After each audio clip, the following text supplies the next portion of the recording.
안녕하세요. 저는 30대 중반의 여자입니다. 여러분, 중국 음식 좋아하시나요? 탕수육, 샥스핀, 또 요즘은 마라탕까지.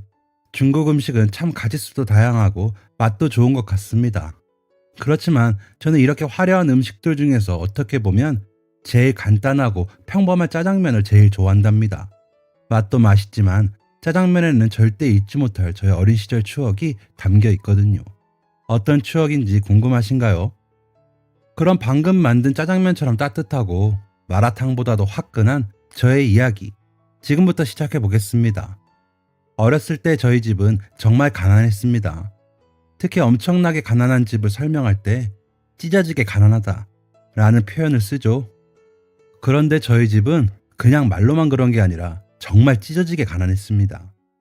특히 학교에 다니기 시작하니 가난이 티가 나더군요. 알록달록 예쁜 친구들의 양말과는 다르게 제 양말 엄지발가락이 닿는 부분에는 늘 구멍이 나 있었고, 제 책가방은 너무 닳고 낡아서 손잡이가 다 떨어져 버릴 정도였죠. 고작 초등학교 1학년생 가방이 그렇게 낡을 일이 뭐가 있겠나 싶으시겠지만, 저는 길에서 누가 쓰다 버린 가방을 주워온 것이기 때문에 그럴 수밖에 없었습니다. 아무리 실로 꿰매보아도 무거운 책들을 넣고 다니다 보니 손잡이는 곧 다시 떨어지곤 했습니다. 이쯤 되면 새 가방을 살 만도 하건만 저는 꿋꿋이 그 낡은 가방을 들고 학교에 다녔습니다. 어쩔 때는 떨어진 손잡이를 붙여보겠다고 클립이며 집게를 달아본 적도 있었지만 그것은 임시 방편일 뿐이었고 손잡이는 덜렁덜렁 다시 떨어지고 말았죠.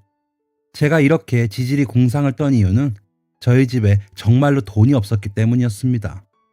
저와 제 동생은 연세가 지긋하신 할머니와 함께 살고 있었고, 할머니는 힘들게 빌딩 청소를 하시며 버는 돈이 생활비의 전부였습니다. 그 소중하고 아까운 돈을 고작 예쁜 가방 하나 사겠다고 쓸 순 없는 일이었죠. 그날도 어김없이 가방 손잡이는 떨어져 버렸고 저는 집에 돌아와 실로 가방을 꿰매고 있었습니다. 그런데 그런 저를 보며 할머니께서는 말씀하시더군요. 정은아, 이제 그만하고 가방 하나 새로 사자. 가방이 너무 낡았잖니. 저는 가방을 꿰매다 말고 할머니를 쳐다보았죠. 할머니께서는 속상한 눈빛으로 제 가방을 쳐다보고 계셨습니다. 하지만 저는 오히려 할머니께서 무릎을 주무르고 계시는 것이 보였죠. 할머니께서는 요즘 들어 부쩍 무릎을 아파하셨습니다. 할머니께서 청소하시는 빌딩의 주인이 최근에 바뀌었는데 그 주인 아저씨는 아주 괴팍한 사람이었습니다. 그 아저씨는 보기 좋지 않다는 이유만으로 빌딩에서 일하는 직원들이 엘리베이터를 사용하지 못하도록 했습니다.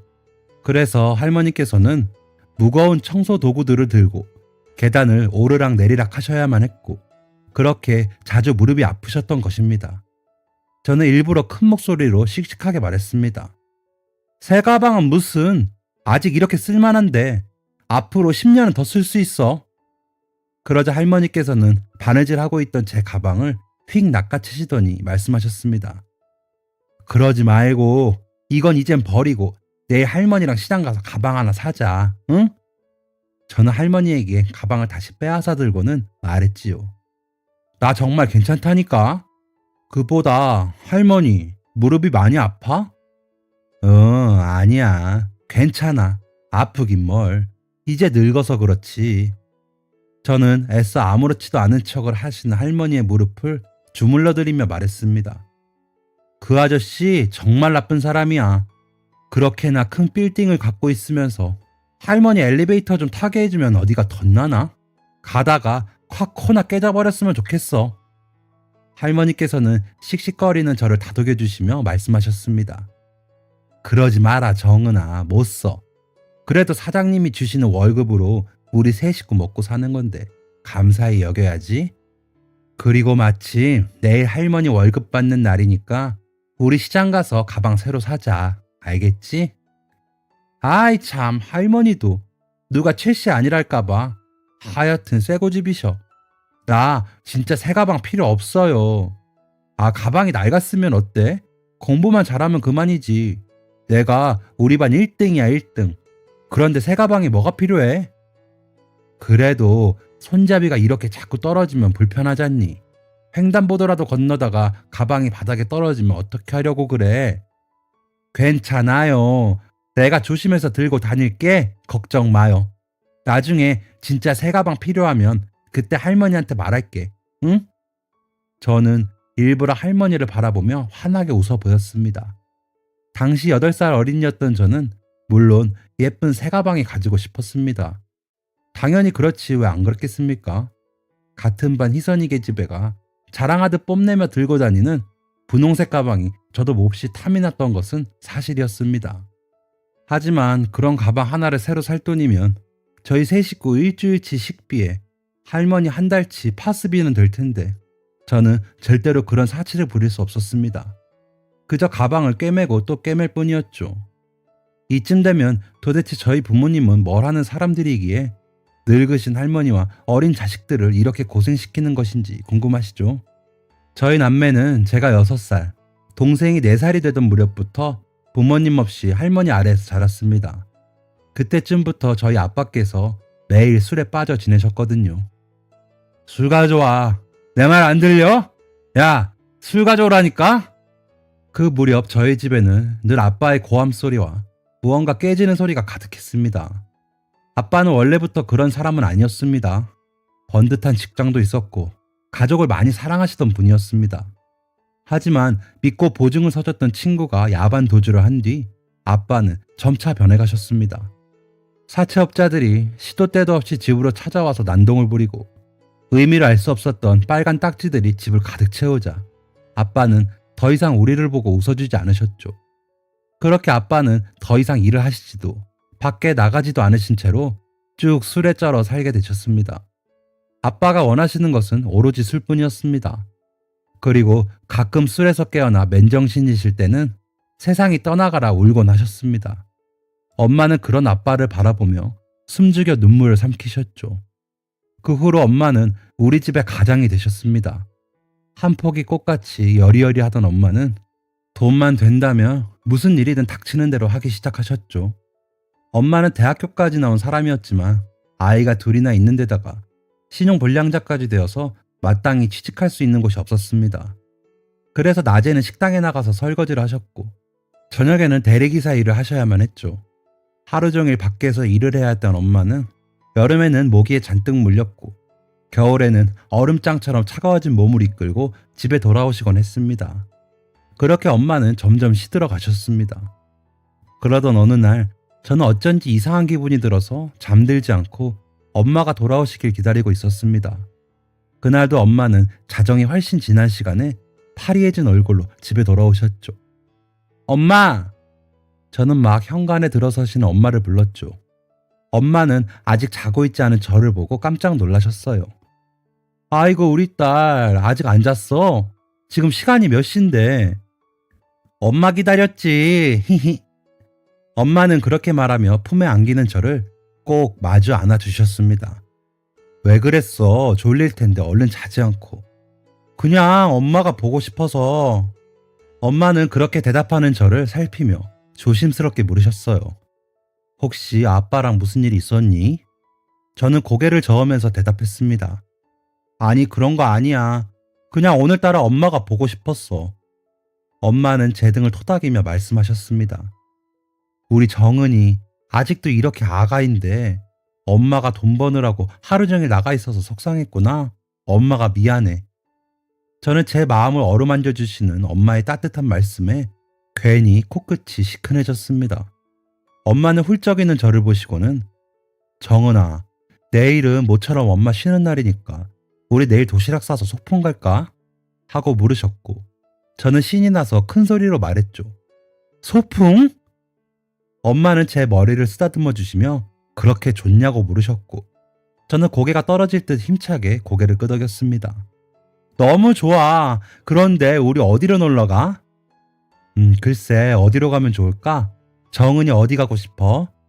나는 서울대공원. 저는 안 될 줄 알면서도 괜히 한번 그렇게 말해보았습니다. 늘 마음속에는 놀이동산에 가고 싶었거든요.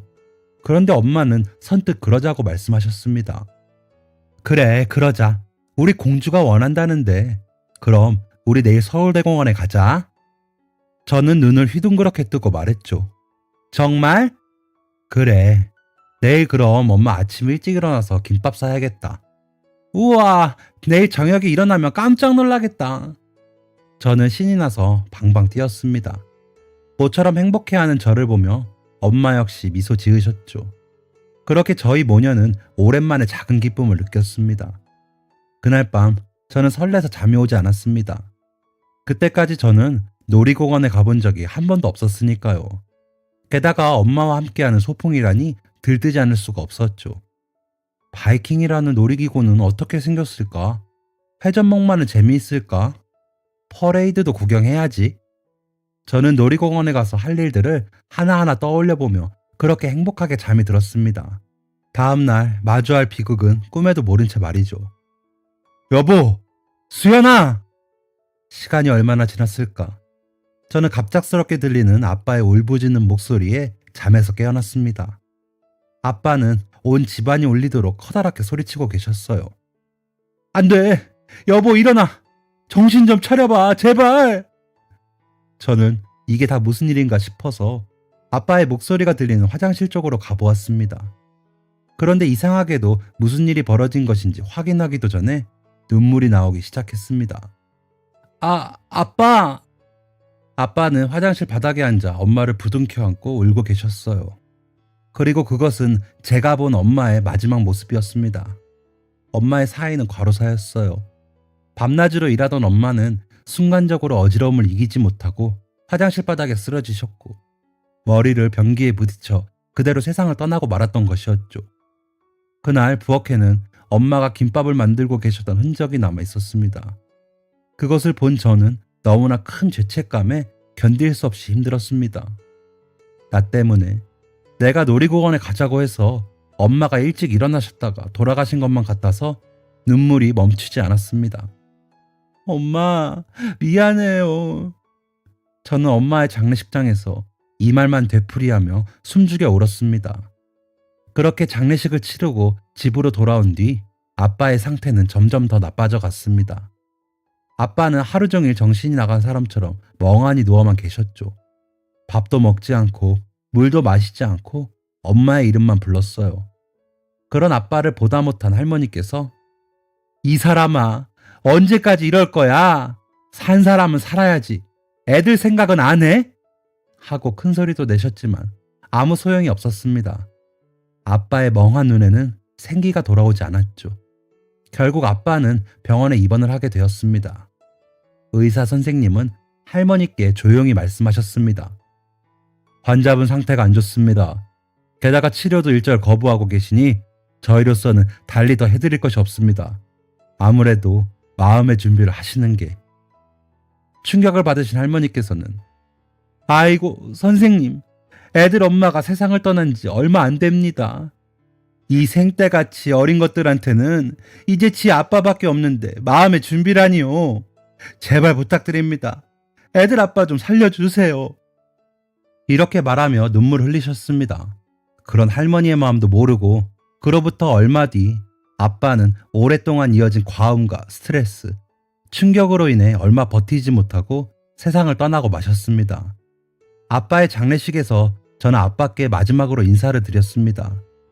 술을 드시기 시작하면서 변하긴 하셨지만 그래도 저의 하나뿐인 아빠였으니까요. 아빠가 우리 사랑했던 거 알아요.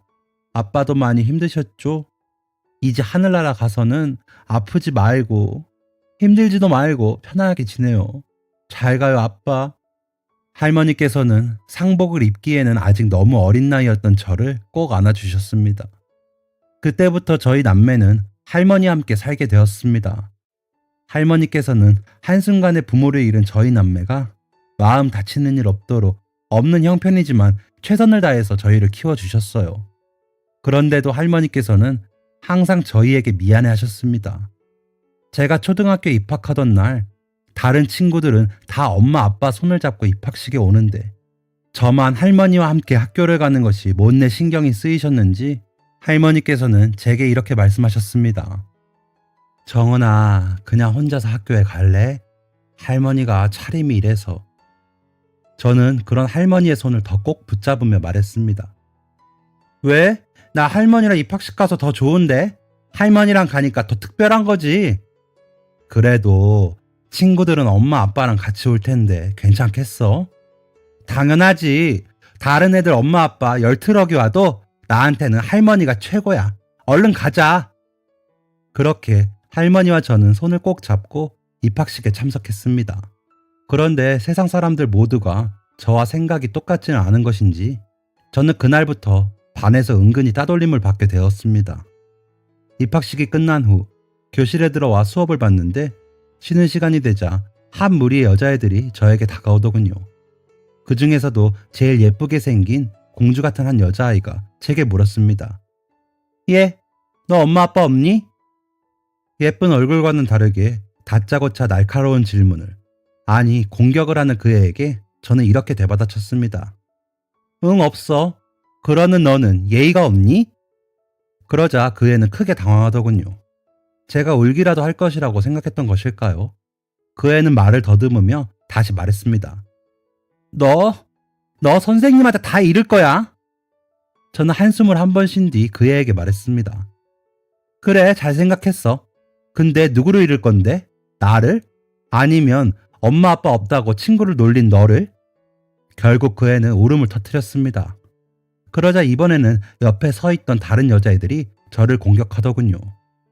너 얼른 희선이한테 사과해. 저는 어이가 없어서 이렇게 물었습니다. 내가? 내가 왜 사과를 해? 얘, 너 희선이라고 했지? 시끄러우니까 다른 데 가서 울어. 무리로 달려들어도 기가 죽기는커녕 더 큰 소리를 치는 제게 여자애들은 질려하며 다른 곳으로 가버렸습니다. 그 후로 제게는 별명이 하나 생겼는데 바로 승리정은이었습니다.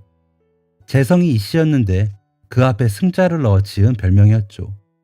희선이와 다툰 이후 저는 그 애와 몇 번이나 더 부딪히게 되었는데 그때마다 말싸움에서 절대로 밀리지 않는 저를 보며 반 친구들이 지어준 별명이었습니다. 그렇게 승리정원으로 지내던 어느 날 학교에서 첫 번째 시험을 보게 되었습니다. 저는 엄마 아빠를 닮은 것인지 공부 하나는 자신이 있었기 때문에 자신 있게 시험에 응했습니다. 결과는 1등이었죠. 그리고 2등이 누구였는지 아시나요? 바로 희선이었습니다.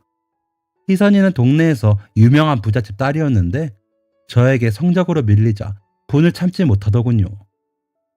이정은, 너 컨닝한 건 아니야? 그렇지 않고서야 어떻게 거지가 1등을 해? 늘 그렇듯 희선이는 저에게 다짜고짜 소리쳤습니다. 저는 역시 절대 밀리지 않고 답했죠. 야, 2등. 이렇게 나한테 시비 걸 시간에 공부나 더 열심히 해.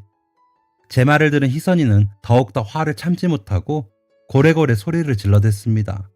저는 그거 참 고소하다 하고 생각하며 집으로 돌아왔죠. 할머니께서는 제 1등 성적표를 보시고는 너무나 기뻐하셨습니다. 그리고 할머니께서는 곧 아빠 생각을 하시며 눈물을 훔치셨어요. 네 아빠도 어렸을 때부터 이렇게 공부를 잘 썼는데 우리 정은이가 아빠를 닮았나 보구나. 어이구, 이렇게 예쁜 것을 두고 네 부모는 눈이나 제대로 감았는지 모르겠다. 저는 그런 할머니를 위로해드렸습니다. 할머니, 울지 마요. 내가 이 다음에 커서 훌륭한 어른이 되어서 꼭 할머니께 효도할게요. 할머니께서는 그런 저를 보시고 눈물 젖은 얼굴로 미소를 지어 보이셨습니다. 그래, 우리 손녀가 최고다. 그러자 이 대화를 듣고 있던 제 동생 녀석은 할머니, 그럼 나는? 응? 정혁이는? 정혁이도 최고지. 하고 응석을 부렸고 할머니께서는 그럼 우리 정혁이도 최고지. 하고 말씀하시며 저희 남매를 꼭 안아주셨습니다. 이렇게 저희 세 식구는 어렵지만 꿋꿋하게 행복을 찾아가고 있었습니다. 그러던 어느 날이었습니다. 희선이가 저에게 알록달록한 카드 하나를 내밀더군요. 저는 의아해서 물었죠. 이게 뭐야? 내 생일 파티 초대 카드. 내일 여기 학교 앞에 중국집에서 할 거야. 너도 와. 저는 얘가 갑자기 왜 이래? 하는 생각이 들었지만 그래도 난생 처음 친구 생일 파티에 초대를 받은 것이기 때문에 내심 기쁘기도 했습니다. 모처럼 들뜬 저를 보며 할머니께서는 희선이 생일 선물도 사라고 무려 10,000원이나 주셨죠. 그렇게 저는 제가 가지고 있는 제일 예쁜 옷을 입고 파티를 한다는 중국집으로 갔습니다. 그곳에는 이미 상다리가 부러질 정도로 음식들이 가득 차려져 있었습니다. 저는 입이 떡 벌어졌죠. 이것도 맛있고 저것도 맛있고 저는 정신없이 입에 음식을 집어넣었습니다. 그러다 문득 저는 집에 있는 할머니와 동생이 생각났습니다. 정혁이랑 할머니도 같이 먹었으면 좋았을 텐데. 그런 생각이 들자 저는 중국집 사장님께 가서 비닐봉투를 하나 주실 수 있는지 물었습니다. 사장님께서는 왜 그러냐고 물으셨고 저는 솔직하게 제 사정을 말했습니다. 음식이 너무 맛있어서요.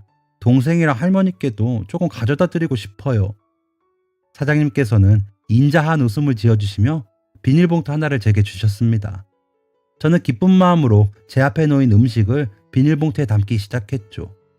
그런 저를 보더니 희선이는 큰 소리로 말했습니다. 야, 이정은, 너 뭐해? 그 목소리에 모든 아이들의 시선이 제게 고정됐습니다. 너 지금 내 생일 파티 음식들 싸가는 거야? 아, 너 가난해서 이런 거 처음 먹어보는구나? 희선이는 다시 한번 확인 사살을 했습니다. 아이들은 웅성거렸죠. 정은이네 집 진짜 가난한가 봐. 아무리 그래도 그렇지 먹던 음식을 싸가? 우엑! 저는 얼굴이 새빨개져서 아무 말도 하지 못했습니다. 그동안 당당한 척 해왔지만 그때만큼은 너무나 부끄러워서 눈물이 터질 것만 같았습니다. 그렇게 어찌할 바를 모르고 있는데 갑자기 중국집 사장님께서 나서셨습니다. 예, 아까 포장 주문한 짜장면 여기 있어. 저는 영문을 몰라 사장님을 쳐다보았습니다. 사장님께서는 한 손엔 포장된 짜장면을 들고 계셨고 저만 볼 수 있게 한쪽 눈을 찡긋 하시더니 이렇게 말하셨습니다. 아까 남은 음식 강아지 가져다 준다고 비닐봉투 달라더니 그건 다 챙겼니? 저는 그제서야 사장님께서 저를 창피한 상황으로부터 구해주고자 하시는 것을 눈치챘고 천천히 고개를 끄덕였습니다. 뭐야, 그럼 그렇지. 야, 박희선, 너 정은이한테 사과해. 저와 친했던 친구 중 하나가 희선이에게 쏘아붙였고 당황한 희선이는 떨떠름한 얼굴로 제게 사과를 했습니다. 미안. 괜찮아. 그때 사장님께서는 그렇게 제 손에 짜장면을 쥐어주시고 제 등을 떠미셨습니다. 짜장면은 불면 맛없으니까 얼른 가지고 가렴. 이곳에 남아 있어봐야 곤란하게만 할 것 같으니 제가 집에 갈 수 있도록 배려해 주신 것이었죠. 저는 감사한 마음을 담아 사장님께 허리를 꾸벅 숙여 인사했습니다. 사장님께서는 다 안다는 듯이 제게 고개를 끄덕여 주셨죠.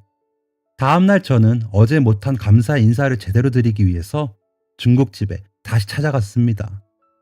어제는 정말 감사했습니다. 어제 주신 짜장면 값은 천천히 갚을게요.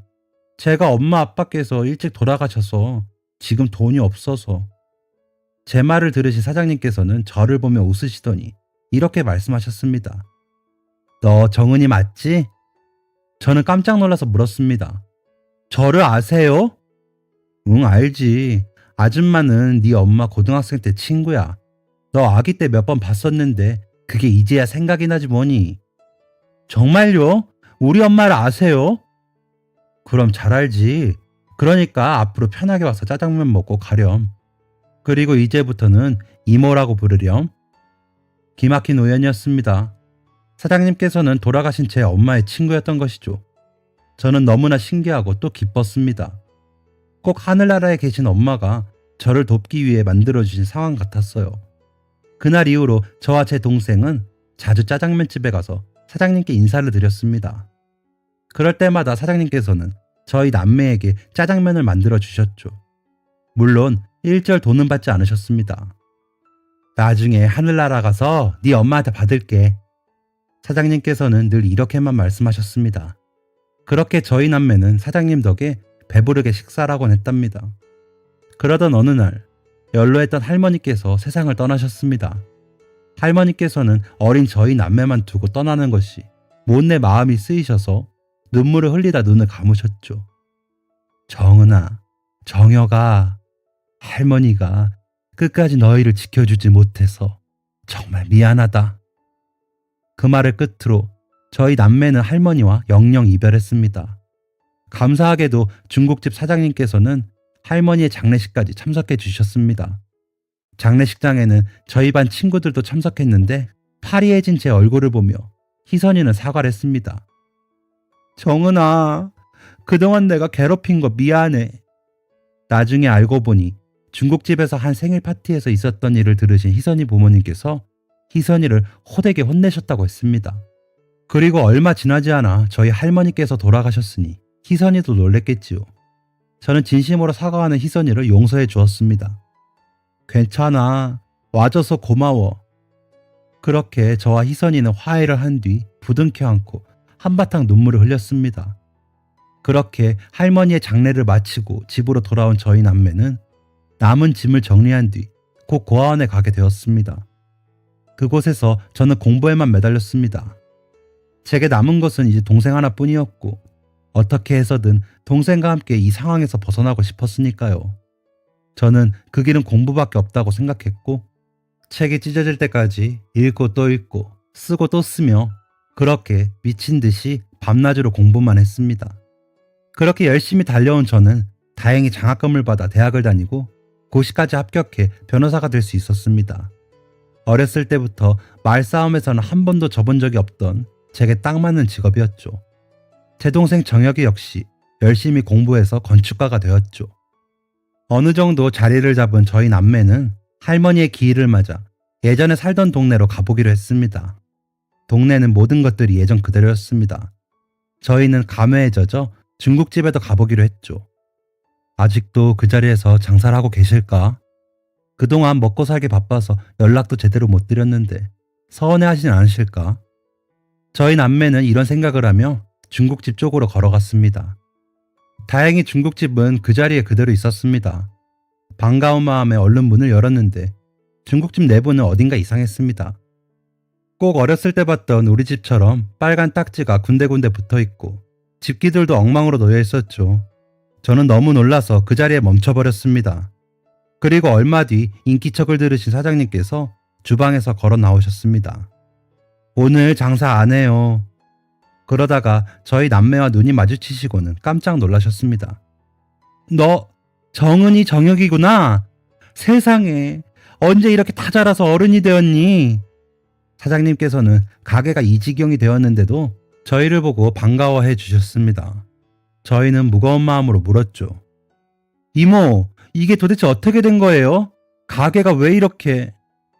그러자 사장님께서는 그동안 무슨 일이 있었던 것인지 말씀해 주시기 시작했습니다. 건물주가 상가를 통째로 팔아버리고 도망을 쳐버렸어. 요새 장사가 통 안 되니까 월세를 깎아준다길래 인감이며 뭐며 달라는 대로 다 줬었는데 그걸 사기치는데 사용한 거야. 보증금이며 가게며 다 날아가 버리고 어떻게든 가게를 살려보려고 사채까지 썼다가 이렇게 빚더미에 앉게 되었어. 다 내가 멍청한 탓이야. 저는 그 기막힌 사연에 분노했습니다. 그리고 동시에 기뻤습니다. 제게는 은인이나 다를 바 없는 사장님을 비로소 도와드릴 수 있게 되었으니까요. 이모, 걱정 마세요. 저 변호사예요. 제가 다 해결해 드릴게요. 뭐? 돈은 신경 쓰지 마세요. 제가 다 알아서 해드릴 테니까요. 이제부터 이모는 저만 믿으시면 돼요. 아셨죠?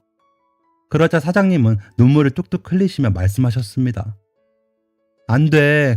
그런 큰 도움을 받을 수 없어. 사실 나는 네 엄마 친구가 아니란다. 어렸던 너희가 너무 딱해서 조금이라도 돕고 싶은 마음에 그런 거짓말을 했던 거였어.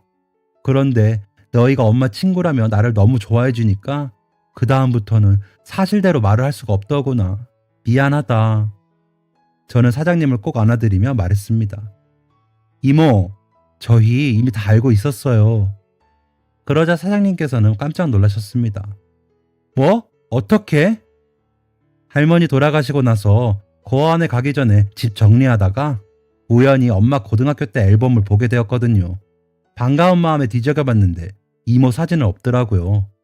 그때 알았죠. 이모가 생판 남인 저희를 도와주셨다는 것을. 이모가 진짜 우리 엄마 친구이든 아니든 그런 건 상관없어요. 중요한 건 이모가 예전에 저희를 도와주셨고 이번에는 저희가 그 은혜를 갚을 차례라는 거죠. 그러자 사장님은, 아니 저희 이모는 뜨거운 눈물을 흘리셨습니다. 이모는 아기를 가질 수 없는 몸이라 남편에게 이혼당하고 여태까지 홀로 쓸쓸히 살아오셨다고 했어요. 그랬기 때문에 어렸던 저희를 더 친자식처럼 아껴주셨던 것이었죠. 고맙다, 정은아, 정혁아. 말만이라도 정말 고마워. 말로만 아니에요. 이모, 제가 얼마나 능력 있는 변호사인데요. 이 사기꾼 놈들. 내가 아주 아작을 내버릴 거야. 저는 그렇게 이모에게 사기를 친 그 나쁜 건물주를 신고하고 제가 할 수 있는 한 법적으로 이모를 도와드렸습니다. 이모는 전부는 아니지만 어느 정도의 재산을 되찾을 수 있었고 가게도 차츰 정상화시킬 수 있었습니다. 무엇보다 오랜만에 연락이 닿은 희선이 녀석이 선뜻 도움을 주겠다고 나서서 일이 잘 진행될 수 있었습니다. 희선이네 부모님께서 가지고 계신 건물 중 하나에 이모의 가게를 내주기로 한 것이죠. 물론 공짜는 아니고 아주 싼 보증금만 받고 말이죠. 야, 박희선, 너 철들었다. 참나, 변호사 수입 뭐 얼마나 된다고 별 수 있나? 이 건물주님께서 도와줘야지. 아직도 어릴 때처럼 새침을 떨며 말하는 희선이를 보며 저는 웃음 짓지 않을 수 없었습니다. 또 건축가인 정혁이는 요즘 이모의 가게를 꾸민다고 난리입니다. 하루가 멀다 하고 이모를 찾아가서 벽지는 이것을 할 건지 저것을 할 건지, 조명은 이것을 달 건지 저것을 달 건지 물어본다고 해요. 이모는 귀찮다고 하시면서도 내심 행복해하고 계시고요. 저희 남매는 늦었지만 이렇게라도 은혜를 갚을 수 있어서 정말 다행이라고 생각하고 있습니다. 끝으로 하늘나라에 계신 저희 가족에게 한마디 하고 긴 글 마치도록 하겠습니다. 엄마, 아빠, 그리고 할머니, 하늘에서 보고 계시죠? 저희 남매 이렇게 지내요. 이 정도면 꽤나 훌륭하게 잘 컸죠. 앞으로도 세 분께서 보시기에 부끄럽지 않도록 멋지게 살아갈게요. 언젠가 하늘나라에서 다시 만나는 그날까지 건강하게 지내세요. 사랑해요. 지금까지 제 사연 들어주신 여러분 감사합니다. 다들 오늘 저녁 짜장면 한 그릇 하시는 건 어떤가요? 가족과 함께 맛있는 짜장면 드시며 따뜻한 하루 보내시길 바랍니다. 안녕히 계세요. 지금까지 사연 들어주셔서 감사합니다. 사연이 재밌으셨다면 구독과 좋아요를 눌러주세요. 감사합니다. 안녕히 계세요.